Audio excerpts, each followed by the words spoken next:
Hello नमस्कार सम्पूर्ण मेरो नेपाली आमा बुवा दिदी बहिनी तथा दाजुभाइलाई सुमन युट्युब च्यानलको तर्फबाट आज चाहिँ 5 थर फिदिममा रहेको हामी भ्यू टावर हेर्दै 5 थर फिदिम बजार पनि हेर्नेछौँ है। यो 5 थर म पनि फर्स्ट टाइम आएको यो भ्यू टावर चाहिँ कस्तो छ सबै मिलेर हेर्दिउँ है त साथीभाइहरु। यहाँबाट दामी देखिन सकिने रहेछ हाम्रो फिदिम बजार।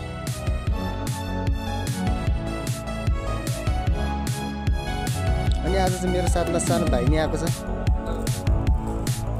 अब हामी तपाईहरुलाई टक्क भ्यू टावर देखाउने छौँ है त। Let's go. तर बाटोको गुण त यस्तो छ काँडे तारले बारे जस्तो। बताऊ सानो भाइ यो रोडै रोड सिडी हो हेर्दिउँ है त साथीभाइ कस्तो रहेछ सरसफाइदेखि लगेर हैन। यो त झन् तपाईँको 5 थर फिदिमकै नजिकमा भएको हेर्दिउँ। धेरै ठाउँ हेरियो गाउँघरको अब आज बजारकै हेर्दिउँ है त।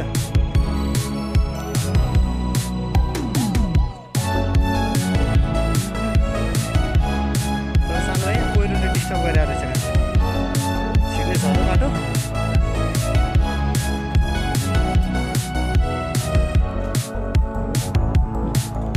यस्तो रहेछ यहाँ छैन पुग्दै होइन छैन यहाँ पहिरो लगाएर रहेछ रोडै रोड हो। फेरि फर्किनु पर्ने भयो।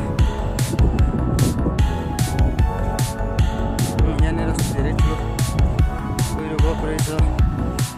बाटोहरू पनि एकदम लडेको देख्न सकिन्छ। यो चाहिँ हाम्रो काठमाडौँसम्मको यात्रा है साथीभाइहरू। यो रोडबाट चाहिँ मेची हाइवे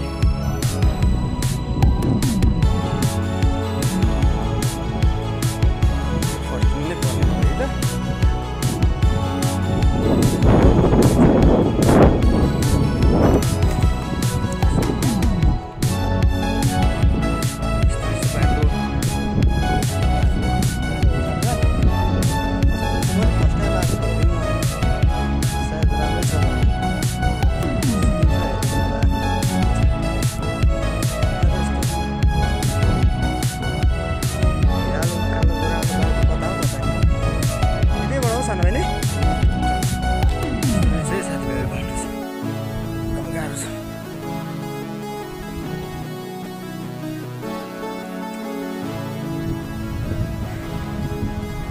पार्क बनाउनु खोज्यो होला सायद, तर यस्तो त हुँदैन नि त पार्क त।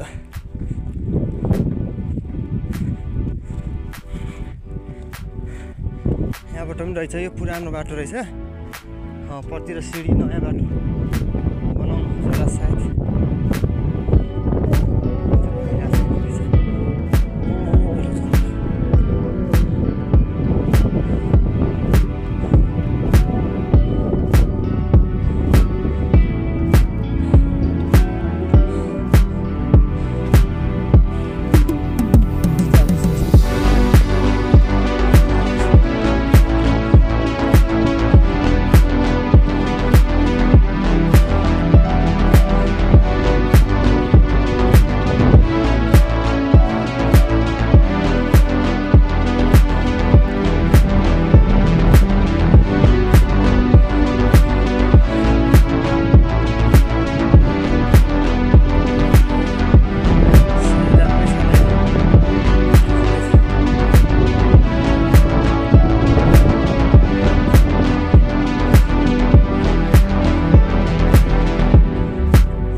चाहिँ आइसकेका छौँ।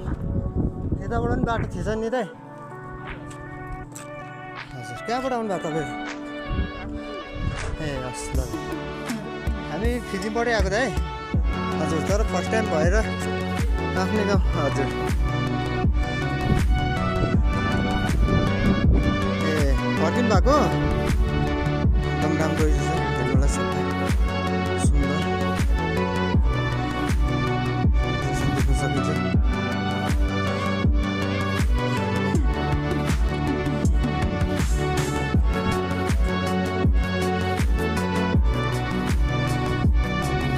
सरसफाइहरू पनि राम्रो छ। यहाँबाट हुने छ हाम्रो एकदम राम्रो छ। ओके दादा, यहाँ चाहिँ हाम्रो अङ्कल हुनुहुन्छ के अरे टिकट सिस्टम पनि छ कसरी? ए हामी चाहिँ फिल्मबाट आएको, म चाहिँ युट्युबर।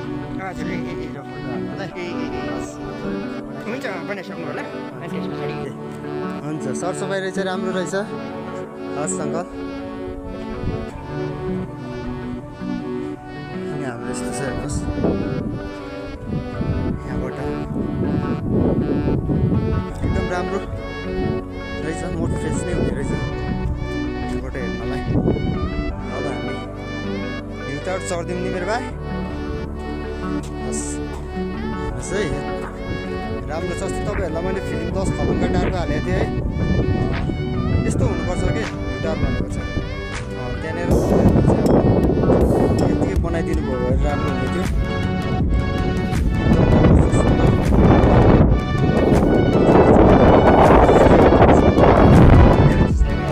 लिएर आउँछु है म, जोडी खोज्दैछु साथीभाइ।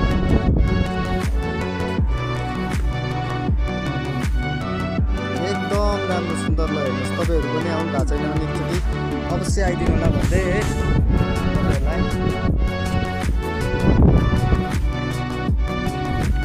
एकदम राम्रो।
एकदम धेरै राम्रो रहेछ। तपाईँहरू पनि आइदिनु होला है, यहाँ एकचोटि घुमिदिनु होला। यस्तो चाहिँ हुनुपर्छ भ्यू टावर। र तपाईँहरूलाई म के भन्छु भने, हाम्रो जहाँ जस्तो ठाउँबाट हेर्दै हुनुहुन्छ है, आफ्नो आफ्नो ठाउँ बनाउनुपर्छ, राम्रो गर्नुपर्छ भन्दै तपाईँहरूलाई हस् त।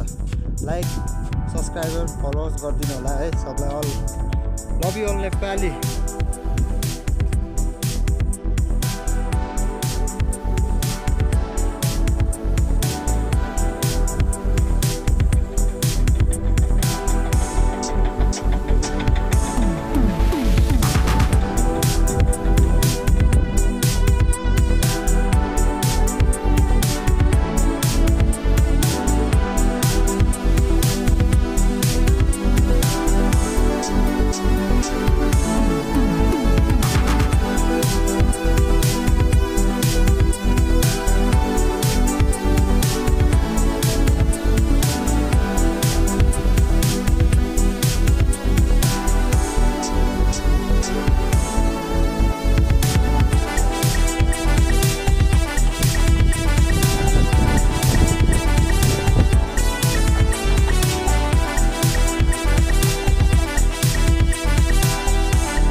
फर्किनु भएको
यो ठाउँको बारेमा थोरै बताइदिनुहोस् न।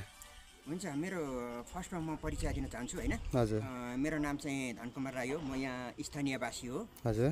त्यसको साथसाथै यहाँ फिदेम नगरपालिकाको कर्मचारी, यो भ्यू टावर हेरालु पनि हो। हजुर। अनि यस ठाउँको परिचय दिन पर्दा चाहिँ फिदेम नगरपालिका वडा नम्बर 2 मा चाहिँ रमिते भ्यू टावर हो। यहाँबाट चाहिँ धेरै ठाउँहरूको अवलोकन गर्न सकिन्छ, जस्तै हिमालयमा सगरमाथा, मकालु हैन, त्यसपछि कञ्चनजङ्घा र जिल्लाहरूमा चाहिँ ताप्लेजुङ, तेर्चुङ दृश्यहरू यहाँबाट राम्रोसँग हेर्न सकिन्छ। त्यसले गर्दाखेरि यहाँ चाहिँ अलिकति राम्रै लाग्छ। हस्। अनि यहाँ आउने मान्छेहरूलाई के कसो छ? यहाँ आउने मान्छेहरूलाई चाहिँ सबै कुरा राम्रै छ। तपाईँको अहिले चाहिँ 30 रुपियाँ टिकट लिन्छ। हजुर हजुर। नगरपालिकाको चाहिँ एउटा नियमअनुसार। हजुर। त्यति तिरे पनि मान्छेहरू सन्तुष्टि छन्, किनभने यहाँ घुम्ने ठाउँहरू छन्, फुलहरू राम्रो राम्रो छन्। त्यसले गर्दाखेरि राम्रो। हस्, ल सधैँ आइदिनु होला हजुरहरू पनि। हस् हस्।